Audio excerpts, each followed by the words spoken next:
Thank you, Kathy. And hey, as I look at who's joined us from all of the attendees that are logging on, I know a lot of you, and some of you, in fact, are members of the Academy as well. So thank you all for taking some time out of your lunch period, if you're on the East Coast time, to explore a little bit more of what we are concerned with in the Academy, which is mentoring and trying to grow the next generation of leaders for our society and our country.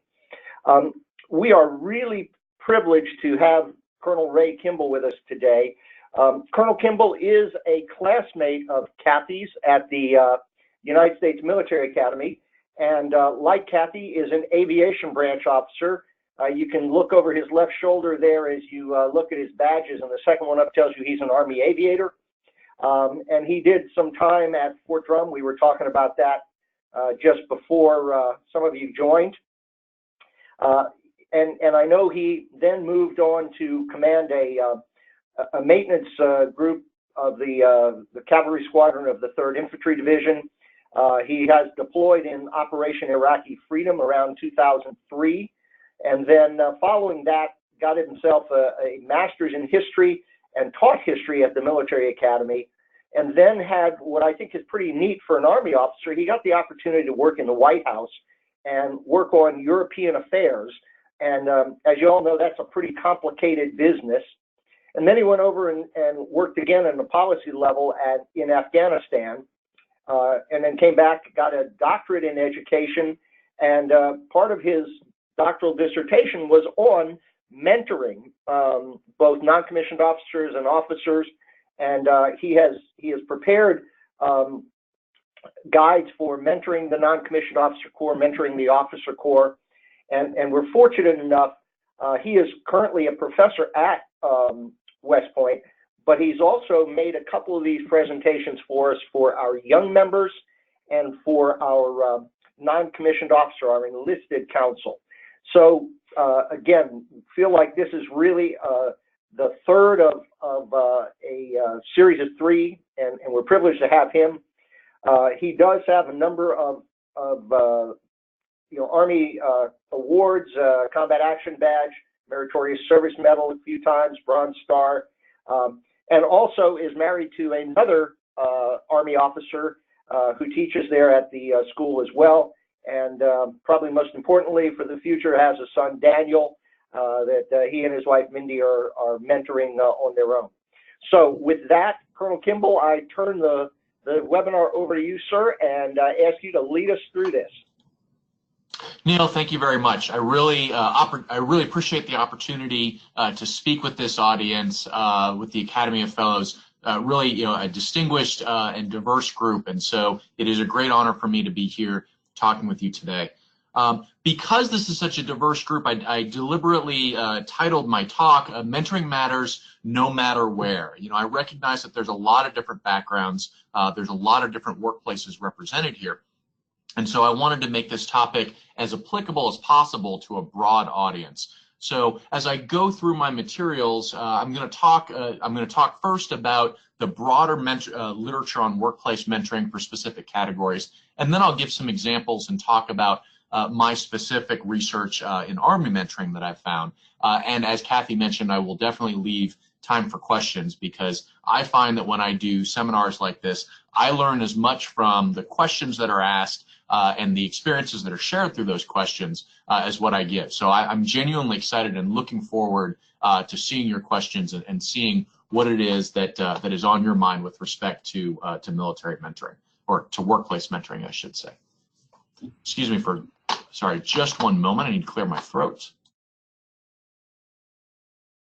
Sorry about that. Didn't want to do that into the microphone and blow everyone's ears out. So let's talk briefly about why military mentoring matters and why workplace mentoring matters. I know I've got some distinguished folks on the line here, but there's probably a good chance that nobody on the line recognizes the picture that I currently have up on the screen.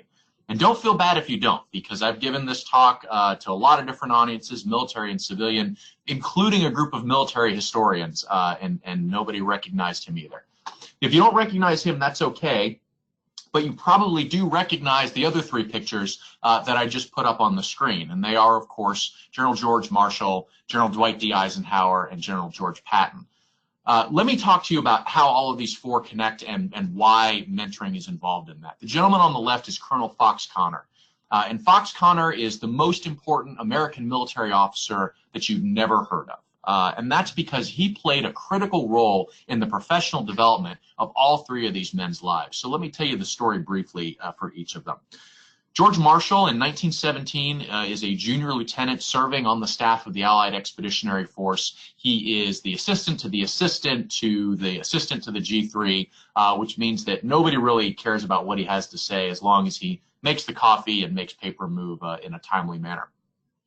Connor is the chief of staff of the headquarters, and as he's making his way through the staff one day, young Lieutenant Marshall comes up to him and tugs on his sleeve and pitches an idea to him that nobody has been willing to listen to Marshall about. Now, you would expect that the chief of staff, somebody this senior, would just simply ignore Marshall and say, hey, Lieutenant, go back to your corner. But instead, Connor listens to Marshall and hears the wisdom of what he's saying, but not only that, recognizes the talent that he's seeing in Marshall and recognizes that it's being underutilized. So he personally makes the decision to pull George Marshall up to General Pershing's staff. And it's that act and getting visibility with General Pershing and giving him that opportunity to flourish that starts George Marshall's career on the arc that will eventually culminate in him being the Army Chief of Staff during World War II. After World War I, Captain George Patton is looking around trying to figure out what he's going to do with himself in the Army. And he runs into Fox Connor during a battlefield tour as the Allied Expeditionary Force is packing up. And Connor says, you know, Patton, we have these things called tanks. We don't really know what they do. We're not really sure how to employ them, but we think they've got a lot of potential. And I think you've got potential with tanks. So maybe go check it out and see what you think. Well, of course, the rest is history. Patton goes on to become the father of the American Armored Force and distinguish himself during World War II as well.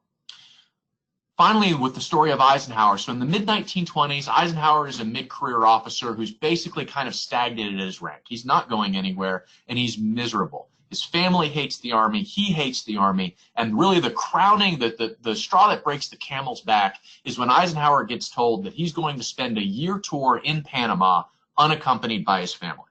And so now Eisenhower says, that's it, I'm done, I'm out of here, this is not worth it anymore. But he goes to Panama because he's a good soldier and he follows orders. Well, he goes to Panama and he works for Fox Connor. And right away, Fox Connor recognizes talent in Eisenhower that nobody has seen up to this point. So Connor makes a point of sitting down with Eisenhower and talking with him about the profession. He gives Eisenhower access to Connor's personal library, 2,000 volumes on military history, tactics, and military science that Connor had shipped over to Panama at his own expense so that he could have it. It's a transformative experience for Eisenhower. Eisenhower later reports in his memoirs that it was the single most impactful year in his entire military career until he became a general officer. Eisenhower learned to love the military profession because of Fox Connor, and he stays in the Army directly because of Fox Connor's influence.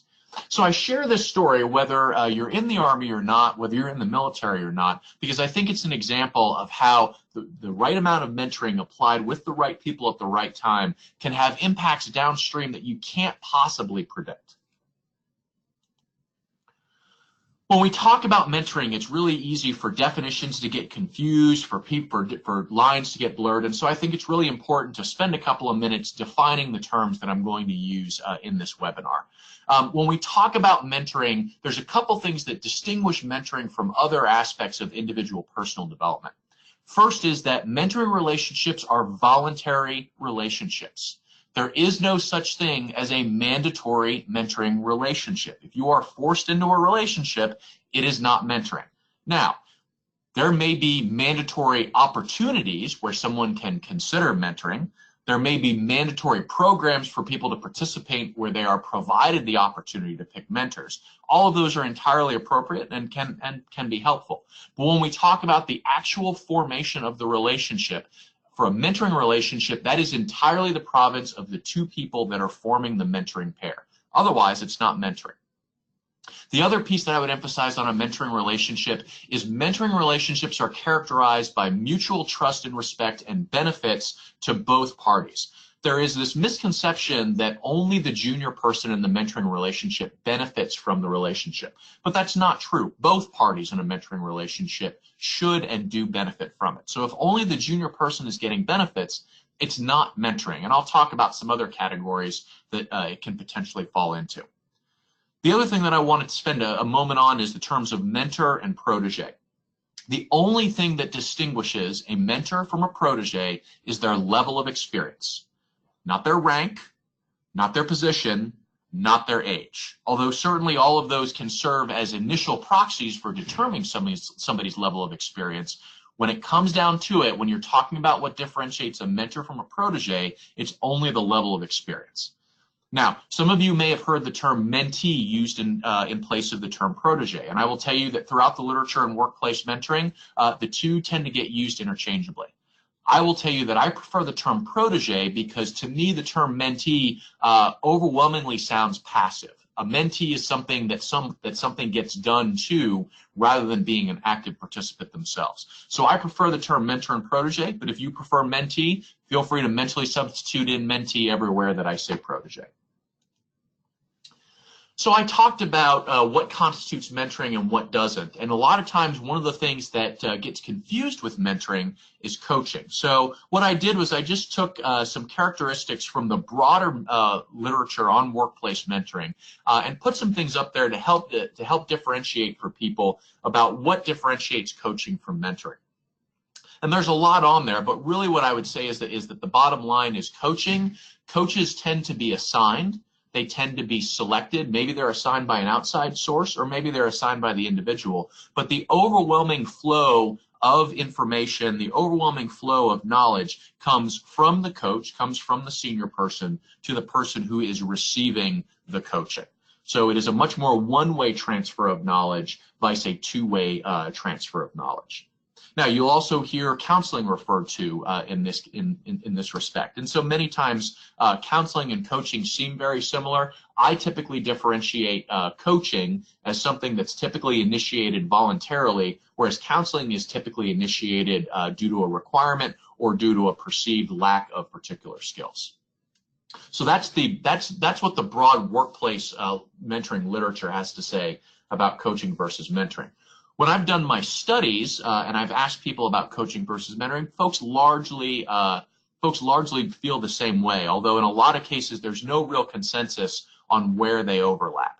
Some of the differences that soldiers have identified to me when they talk about how they differentiate coaching versus mentoring is whether it covers personal topics, with the idea that mentoring is much more likely to cover personal topics, whereas coaching is much more likely to cover professional topics, and the time horizon.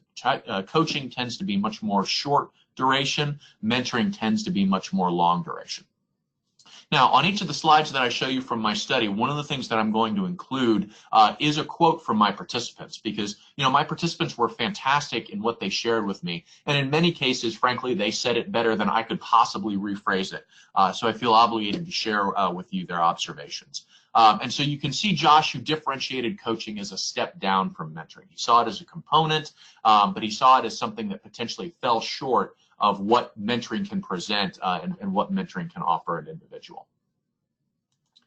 Now, one of the questions that frequently comes up is, can supervisors be mentors? Is it possible for someone to be both your boss and your mentor?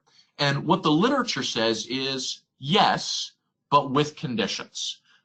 Supervisory mentoring is seen as being really important that the right chemistry has to exist, the right set of skills have to exist. Not every supervisor should be expected to be a mentor.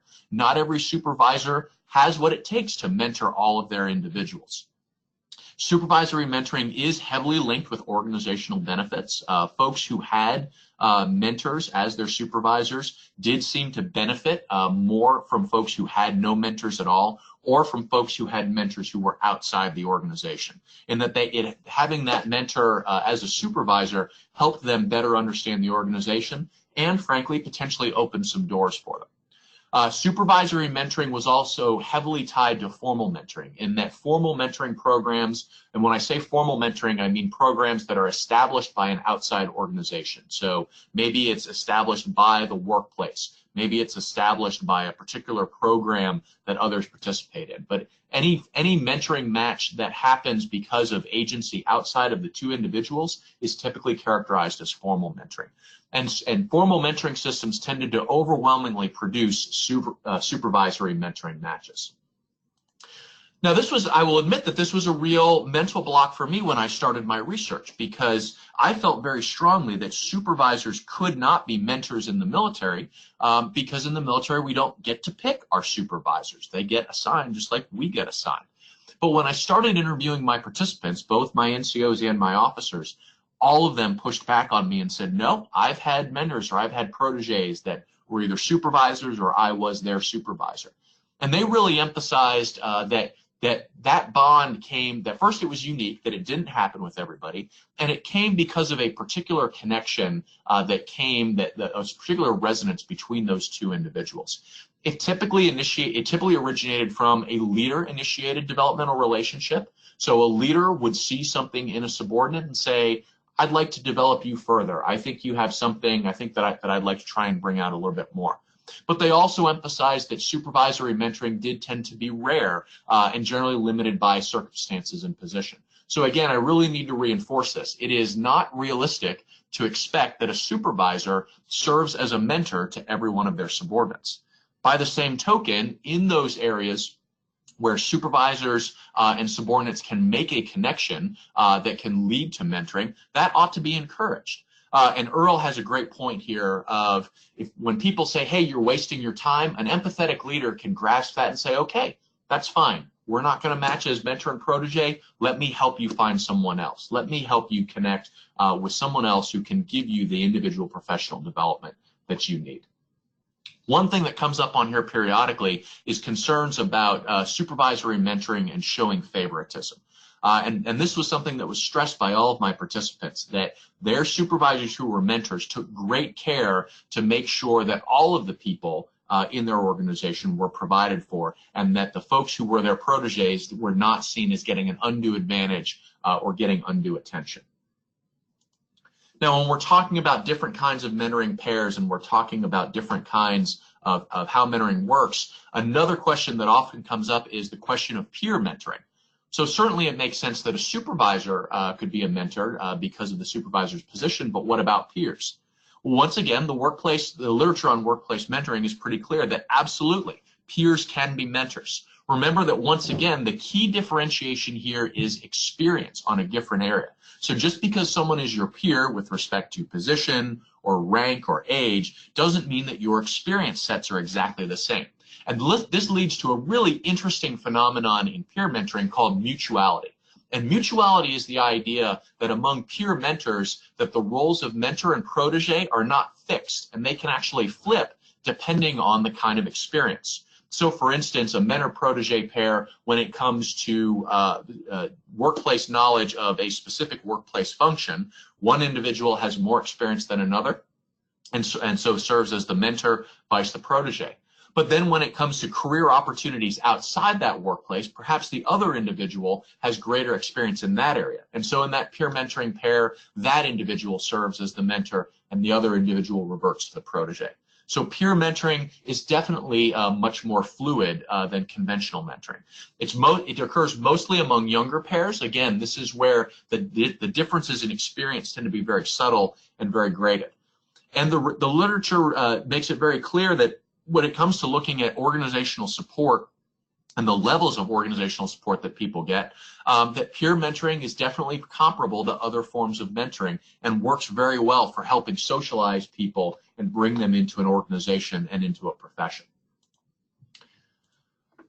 It was really interesting, though, when I talked with my study participants about peer mentoring, that there was no consensus on this. About half of my folks felt strongly that, yes, there can absolutely be peer mentors in the military, and the other half felt, nope, absolutely not, can't happen. So I want to try and accurately represent both sides of that argument to you and give you both sets of perceptions.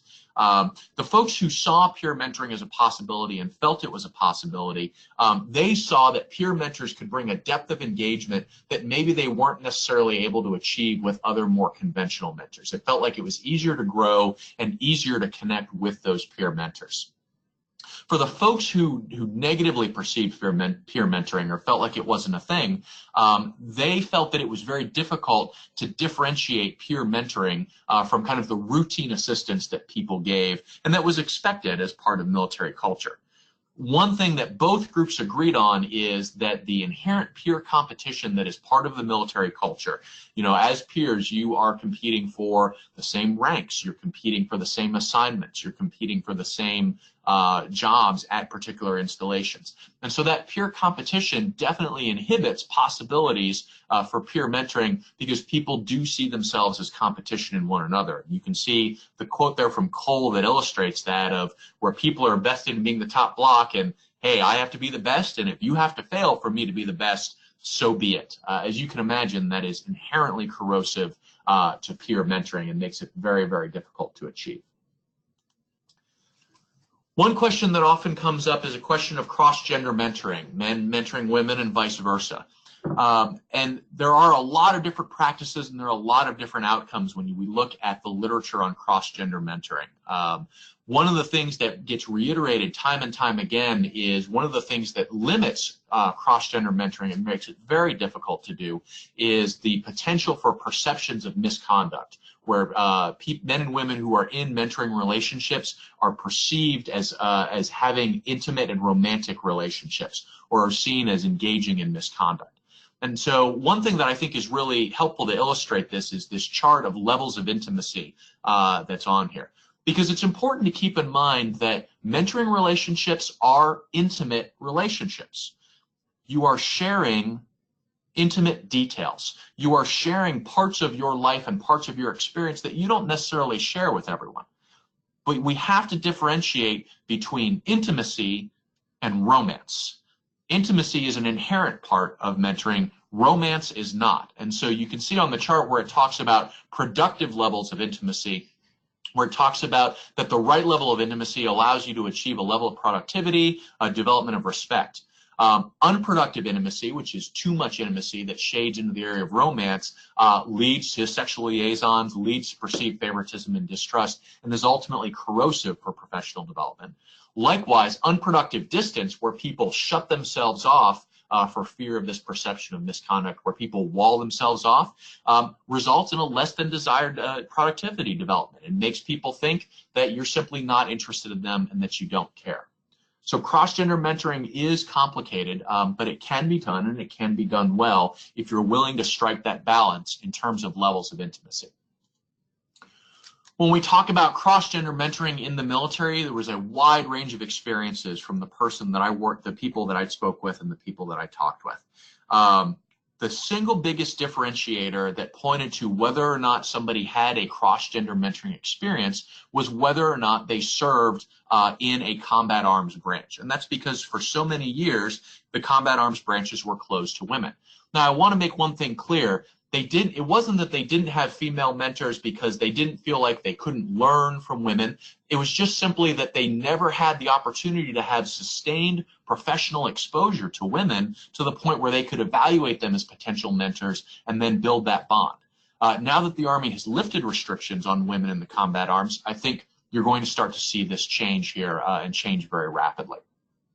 For those who did have cross-gender mentoring experiences, how those experiences played out tend to be limited not only by the unit composition that I talked about, but also the perception concerns that I talked about. The concern that when they went behind closed doors to talk, that people would think that they were having unproductive intimacy, that it was somehow romantic, or that it was somehow unprofessional.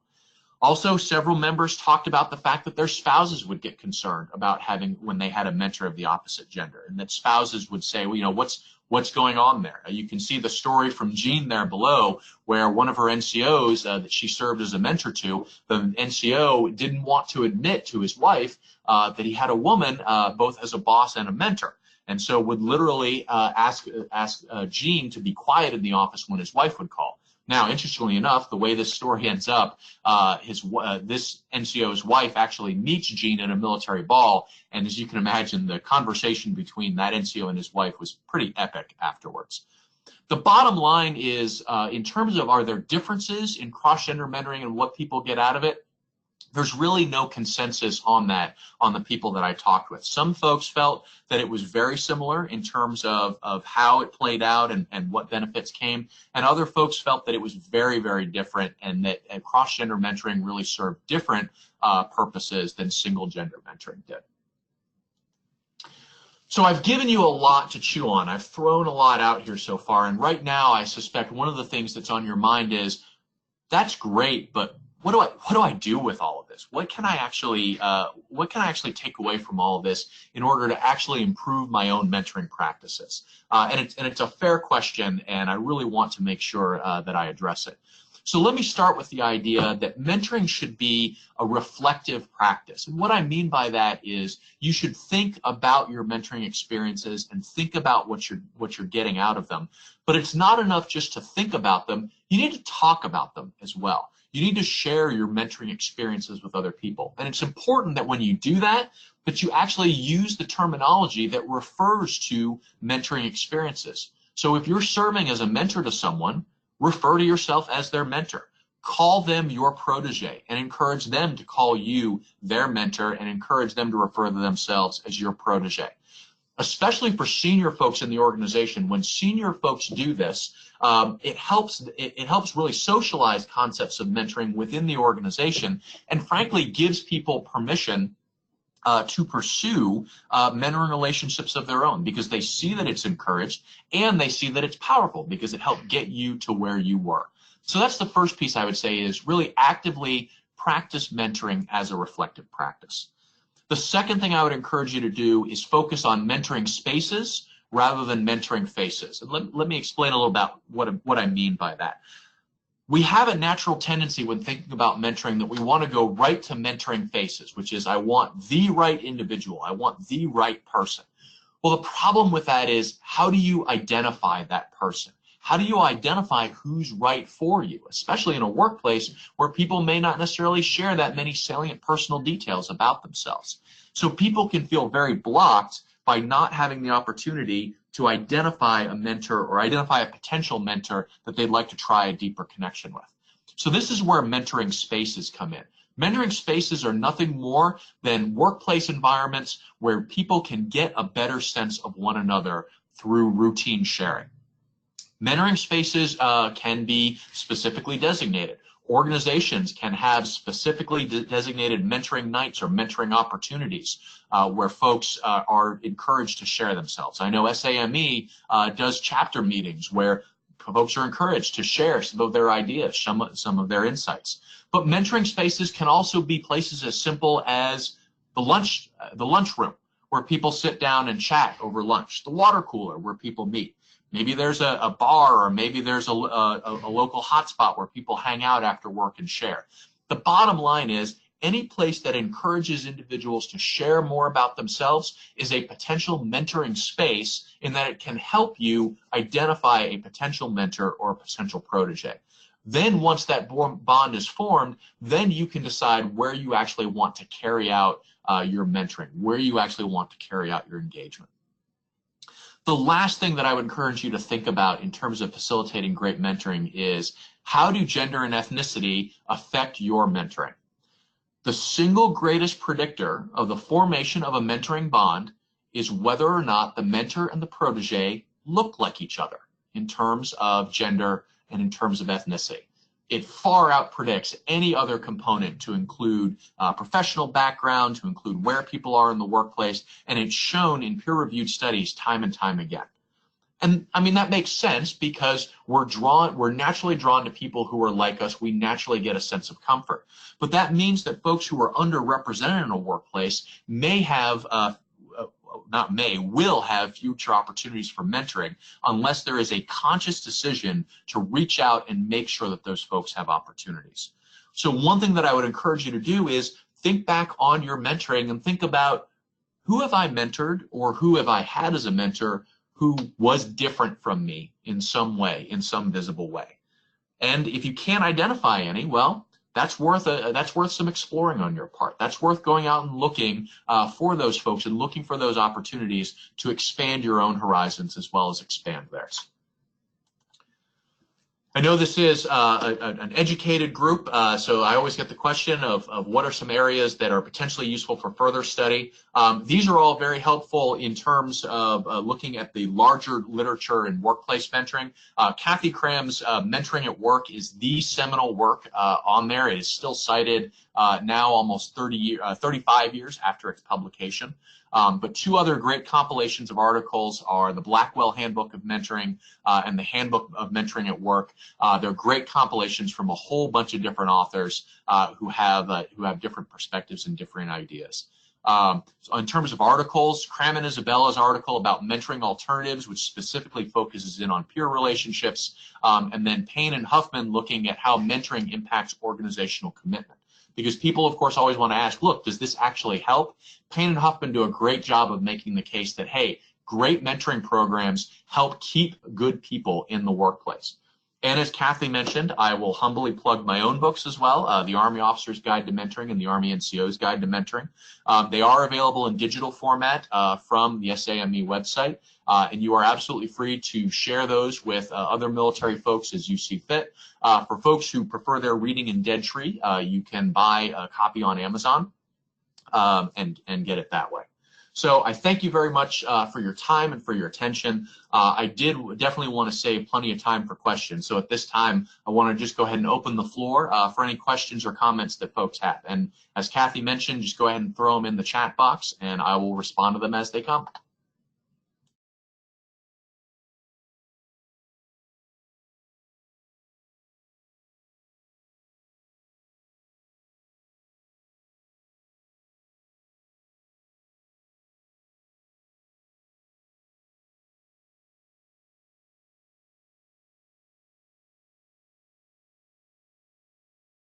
So Kathy leading off, can there be too big of an age gap for a meaningful mentoring relationship? Great question. Generally speaking, no. The literature suggests that that age gap in and of itself is not necessarily inhibiting for a mentoring relationship. But what can be is a particular experience gap. And what I mean by that is if someone is old enough and has been out of the profession and out in a way that they're no longer really on the cutting edge of the profession, that is certainly an inhibitor to good mentoring practice. And so I would say in that case, it's not so much about age as about a particular gap in the relevance of experience. So thank you for that, Kathy. I really appreciate that. Ben, since this is your final of 3 SME sessions, can you share how your message changed for each audience? Sure, absolutely. So this is actually the second of 3. The third one is the young fellows one, or excuse me, the young professionals one is going to be in February. So for the NCO one, obviously I put much less emphasis on the literature piece of that and focused much more on my specific research with enlisted communities, with non-commissioned officers, and sharing those different elements. For the young professionals coming up, one of the things that I'm going to emphasize is the benefits of mentoring and what you can actually get out of mentoring relationships, as well as ways to be a great protege. You know, we spend a lot of time talking about great mentors and how to make people better mentors, but people have to be effective proteges as well, and young professionals are proportionally more likely to be proteges, so I'm going to spend time talking about that. Payal Shah asked, do you have multiple mentors for different aspects of your professional and personal career? Yes, absolutely. This is a phenomenon that's called networked mentoring, and it's simply put, it's the idea that a lot of people don't have just one mentor. They don't rely on just one individual, that they have a whole network of mentors that they tap into.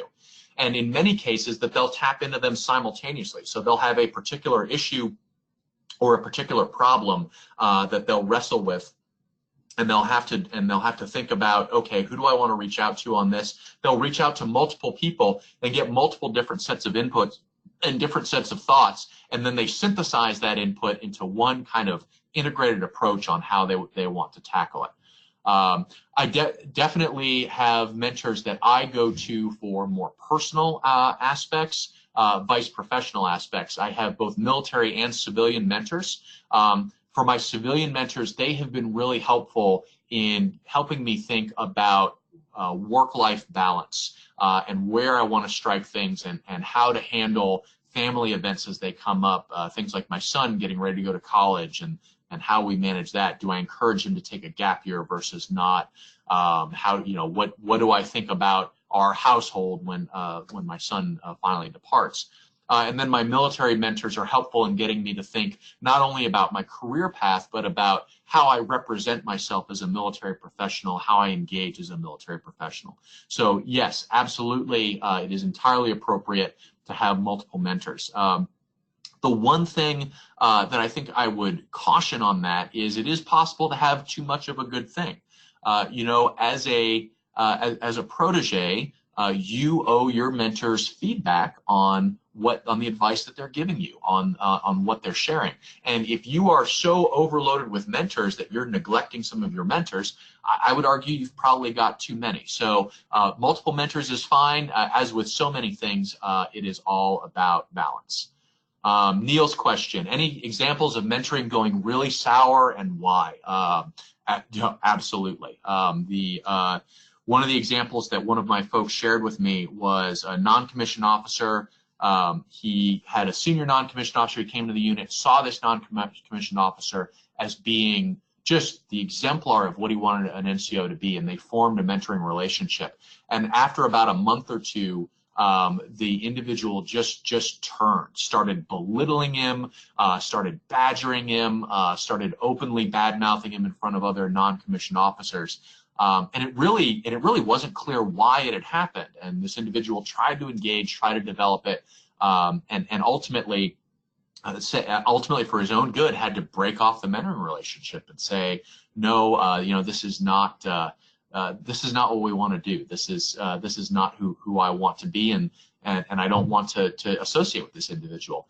One thing that he did mention was that he felt that even that negative example was helpful for him on things that he did not want to do as a mentor, that he could see, thinking back on it, he could see how the relationship kind of steadily went bad. And it gave him some of his own kind of warning markers, some own red flags that he could make sure that he avoided in his own mentoring practice.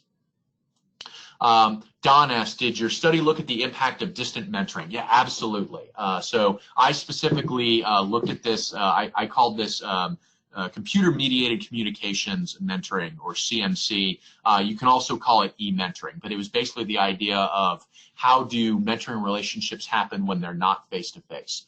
And I was pleasantly surprised to find that once a relationship was initiated, usually face-to-face, that relationship could actually be pretty successfully sustained through chat, text, email, even social media, that folks did find that they were able to do that. Interestingly enough, when I did my interviews in the 2013-2014 timeframe, the single most effective mechanism for e-mentoring at the time was cited as Facebook. People felt like Facebook had that ubiquitous presence in their lives. They were already on there. It was an easy way for them to see kind of what people were doing, how people were engaging, what was going on in their lives. It would be really interesting now to go back and kind of look at that again, given the problems that Facebook has had with privacy, with all of the bad publicity and all of the things that have come to light about Facebook's privacy management. It would be really interesting to go back now and look and see if that has degraded in terms of people's perceptions. But yeah, absolutely. The bottom line is that their mentoring can be sustained over a distance, again, as long as both members of the mentoring pair are committed to clear communication, are committed to sharing ideas with one another. Kathy corrects me that the young members event is in March 25th. Thank you, Kathy. Sorry, I had the date wrong in my head. Melissa asks, on the point of being a better protege, wanting to be the top block, perspective is important. Help me to understand that those of greater experience or knowledge make you better. How do you find that open space? Melissa, I want to make sure I've got it right. I think what you're referencing here is How do you find someone who's potentially open or receptive to mentoring? Or are you saying how do you find the actual like mentoring space itself?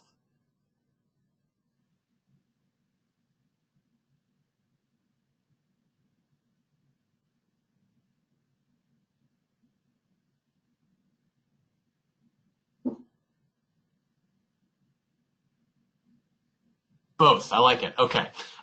So I think they are. I think they are inherently tied together. I think it's important to identify the mentoring space first, because I think that gives you then the opportunity to get to know better that individual. So again, look for those areas where people are routinely gathering and talking and sharing. Even if nobody in that space ever uses the term mentor, it can still be an opportunity to get to know, to flesh people out. If you're looking for something a little more deliberate, let's say you're actually looking to set up an activity that encourages people to share about themselves and share mentoring activities. One that I've seen used incredibly effectively is a variation on speed dating.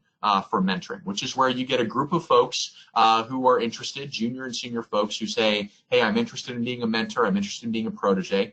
You get them in a room and you set them up along a set of tables, and they just rotate down the line talking with each other for 1 minute or 2 minutes at a time. And then at the end of the session, they can annotate somebody that they want to talk to further. And if those two individuals match, then they're matched as a mentor or a protege.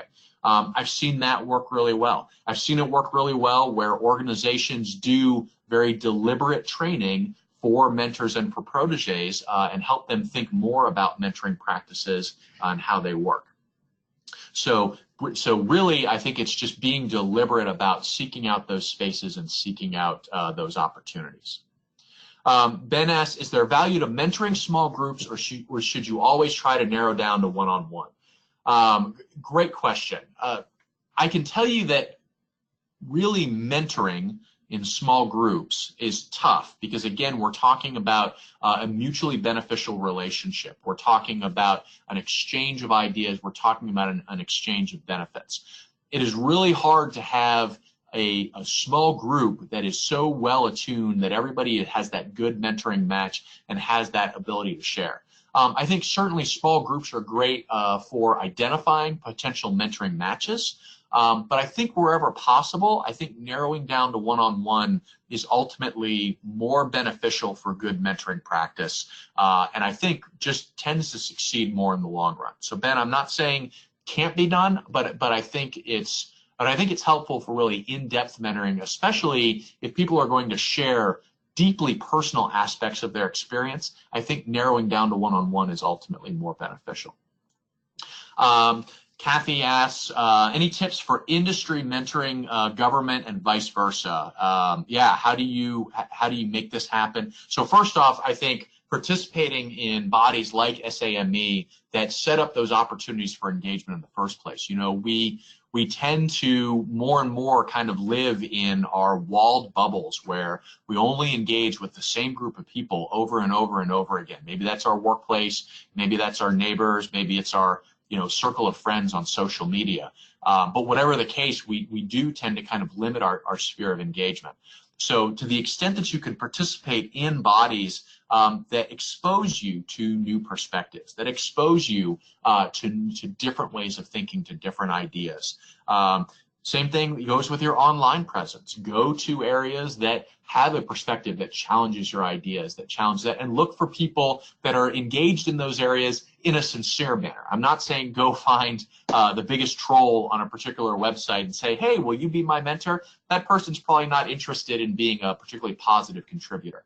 But in a lot of online spaces, you can find people who are very sincere in their beliefs and are very professional in how they share them, but may have very different beliefs from you. And engaging with them can be potentially an opportunity to open yourself for some great mentoring. Rich's question, how can tech tools help with mentoring? I think more than anything else, what tech tools do in the modern era is they extend the life of mentoring relationships. So one of the things that Kathy Cram talked about was something that she called her mentoring model, which had 4 different stages. And I'm going to put them up on the screen real quick. Initiation, Initiation is where the mentoring relationship is really started. It's kind of fleshing out. People are getting a sense of themselves, and that usually takes a couple weeks to a month. Cultivation is really the meat of the mentoring relationship. It is where there's the biggest exchange of ideas, there's the biggest back and forth, the sharing of different ideas, the sharing of different perspectives. And cultivation can last anywhere from 6 months to 2 or 3 years per CRAM's research. The relationship then tends to move into the separation phase, which is where the mentor and protege tend to start to drift apart. Maybe that's because one relocates to another position, maybe it's because one gets a promotion or the other gets a promotion, but regardless, the natural progression over time is that they tend to drift apart. And then finally, redefinition, where the relationship is redefined, either it's fully broken off, or it just becomes a simple friendship with periodic contact, or perhaps maybe even evolves into a supervisor-subordinate relationship. What I think modern technology has done is really expanded how long the cultivation phase can last. And I think there's some interesting research going on right now looking at some of the original data that CRAM gathered about the cultivation phase in the late 80s, early 90s, and trying to compare it now to see if we can empirically prove that that cultivation phases have extended, and looking to see if we can actually attribute that to technology as a factor. I know it's certainly been my experience that I could not have sustained several of the mentoring relationships that I've had without technology, without being able to send emails, without checking in on social media. So that has certainly been my experience that that tech tools extend the life of mentoring relationships. What else? Any other questions?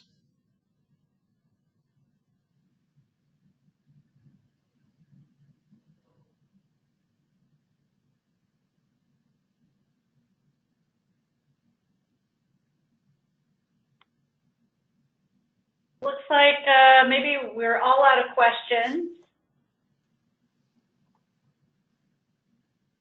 Give it a couple seconds.